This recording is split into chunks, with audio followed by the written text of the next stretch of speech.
how do you know? So obviously there's land, there's places around, but how do you know, where to buy potentially ahead of time?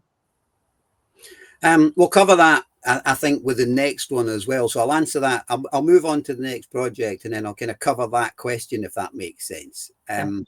So that's one at the moment. It's not like it's sitting there and it's vacant land and it's doing nothing. Currently, it's a commercial property and it's let out for in excess of £100,000 per annum. So it's not like I took £200,000 and kind of, threw it into a piece of land without any revenue from it. It's just that we use the commercial income for a period of time in order to take that time gap that you're talking about, bridge that time gap that you're talking about between when it has a reasonable value for commercial and where it has a very strong value for residential.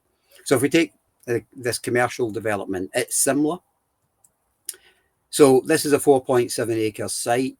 It sits kind of in a prime location, just in the outskirts of Glasgow. The red line outlines the size of the site that it is, so you can see that it's quite a big site in comparison to all the buildings round about. This is going to be a trade retail park. So what do I mean by a trade retail park? This is going to be for people like Howdens, Juicing, Plumline, Screwfix, etc. Adjacent to it is a traditional retail park, which has got people like B&M, etc. This is a 3D image of it. And I think this is a good thing. If you're currently on Clubhouse, then this probably isn't working quite as well for you, but you can find us on YouTube and you can see us on Facebook, so you'll be able to see this 3D image. We get these 3D images made. This is not an overly expensive one, but we get these 3D images made for several reasons. One of them being that it gives the planners a clear idea of what we're going to do, and it gives the customers a good idea, the potential customers or tenants a good idea of what the site's going to eventually look like. And whilst this will not be a perfect representation, it's a close enough representation that as we kind of move on, people will recognise what they've seen in the presentation. So 157,000 square feet of retail space, 157,000 square feet of retail space. This particular one, like many things, was affected by COVID. We started this pre-COVID, and we were kind of locked down for a period of time, and that slowed the project down. And then the prices of materials, particularly steel, because as you can see, there's a lot of steel in this, went absolutely through the roof. And because we are not driven by having to pay, huge bridging fees or huge borrowing fees, we can literally just mothball a project and let it sit, because the steel prices had went up so drastically just after kind of lockdown that it was going to cost an extra £2 million to build this.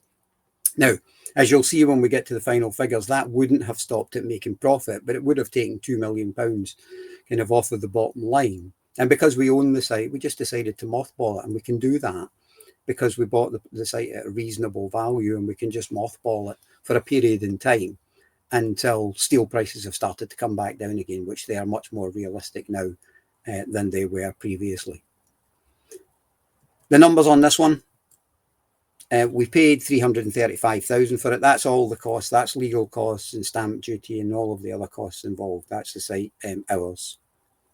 Current market value of the site's about 1.2 million. That's before the benefit of planning consent. That's partly to do with buying at the right price in the initially, partly to do with the time that's passed since we bought the site. A combination of those two things has brought the site currently to about 1.2. In fact, we had an offer a couple of weeks ago on the site in those sort of figures. With the benefit of planning consent, it'll be around about 2.5 million. So we'll add about kind of £1.5 million in value by putting planning consent on it. GDV, 15.6 million. Rental income on this one. Now, you tend to use rental incomes on commercial property, not at 100% let, but at 80% let. So at 80% let, it will be 950. If we are privileged enough to have it as 100% let, it would be over £1 million per annum. So back to your question, which was kind of how do you know when to buy and where to buy? Was that the essence of your question, Emma? Yeah, absolutely. Because, you know, you've talked a lot about, you know, you bought well. So this current one that you're talking about, you know, you purchased it at 335 and just with whatever time and buying well, it's now worth 1.2. Obviously, your original one you bought at 205,000 with a bit of planning. Now, presumably it's not normal planning, so that has cost, you know, a chunk of money, but clearly not, you know, £6.5 million to cost of that. So yeah, so how do you know what to look for, how to read the future, I suppose? Well, one of the business model strategies, use your own terminology, that we've used in our business for ages is following politics and not following prices. What I mean by that is, if you're following prices and you look at a particular area and you say, oh, look, the prices are going up, have went up in that area, you're talking about history. It's something that's happened. It's the past. Whereas really what you want to be is you want to be working out where is going up next. So what's happening in that area? So the 200,000 to 6 million, using round numbers, Emma, what was happening in that area was there was a lot of regeneration going on, and regeneration projects tend to bring lots of value to an area. And everybody wasn't aware that the kind of regeneration project was coming, but we were, because we were following politics. And if I give you another example of following politics, not prices, I remember a few years ago, I was reading an article in a newspaper. Do you remember newspapers? Physical things that you actually picked up. And I was reading an article in a newspaper about a new roadway being opened up. And I thought, that's interesting. And it was a couple of years down the line, they planned this, but they had the budget for it. So I went to that area and we bought land. And this is, again, you know, this is it affordable for you? You might have looked at those deals and thought, oh, that's lots of money. But we bought land for literally a few £1,000s per acre, you know, less than £10,000 per acre. And when the roadway was built and that became a commuting area, we then sold that for 6 figures per acre. So it shows you that following politics, not prices, is the key to kind of making what we'd say larger amounts of money. Does that make sense? Yeah, I mean, I understand the words that you're saying. I don't necessarily understand how to implement that necessarily, but we have had a question. I know we want to sort of wait a bit, but I will just let you know, because I know you can't see the screen.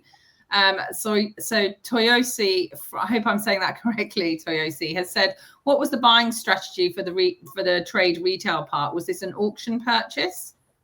No, we bought that directly from the Scottish Executive. So we tend to, so we have bought from the Scottish Executive, we have bought from the NHS, we've bought from the MOD, we've bought from, a lot of our properties have come through administration. So the property that you've seen initially, the £200,000 one, that came dealing direct with an administrator.